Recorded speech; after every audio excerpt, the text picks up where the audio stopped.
मुझे अपने ने अभी ले जाओ मैडम को भी सेंड करो ताकि वहां सकल डीसी ऑफिशियल हो गई है जो खुदा कर रहे नहीं वो नहीं है जेडी मुझे बुलाया मैडम को अपना सारा कुछ दस्ती रिश्ता है कि ਤੁਸੀਂ ਕੱਪੜਾ ਦਵਾਇਆ ਕਿਉਂ ਦਵਾਇਆ ਮੈਡਮ ਸਾਰਾ ਬੋਲਣਾ ਨਾ ਕਿ ਤਾਲੇ ਕਿਉਂ ਦਵਾਇਆ ਪਹਿਲੇ ਦਿਨ ਤੋਂ ਸਾਨੂੰ ਕਹਿ ਕਾਨੂੰਨ ਦੇ ਧਾਰੇ ਅਸੀਂ ਮੰਜੀ ਗਏ ਆ ਇਹ ਕਾਨੂੰਨ ਨੂੰ ਪਾਉਂਦਾ ਰਿਹਾ ਠੀਕ ਹੈ ਸਾਨੂੰ ਜੀ ਪਾਉਂਦਾ ਰਿਹਾ ਅਸੀਂ ਜੋ ਬਾਰੇ ਨਹੀਂ ਸਾਨੂੰ ਦੱਸੋ ਸਾਨੂੰ ਕਰੋ ਕੀ ਹੈ ਕਰ ਦਿੰਦੇ ਉਹਨਾਂ ਨੂੰ ਮੈਡਮ ਨੂੰ ਦੱਸ ਦੇ ਕਿ ਆ ਪਹਿਲਾਂ ਦੱਸ ਦਈਏ ਨਾ ਮੈਡਮ ਅਸੀਂ ਕਹਿੰਦੇ ਕਿ ਅਸੀਂ ਕਾਨੂੰਨ ਦੇ ਧਾਰੇ ਚ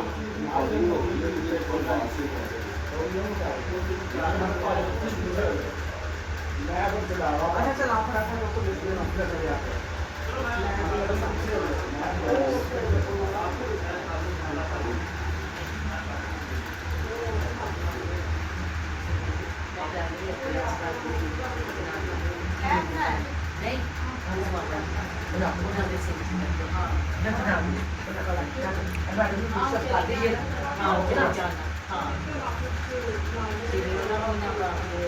Ya, mira,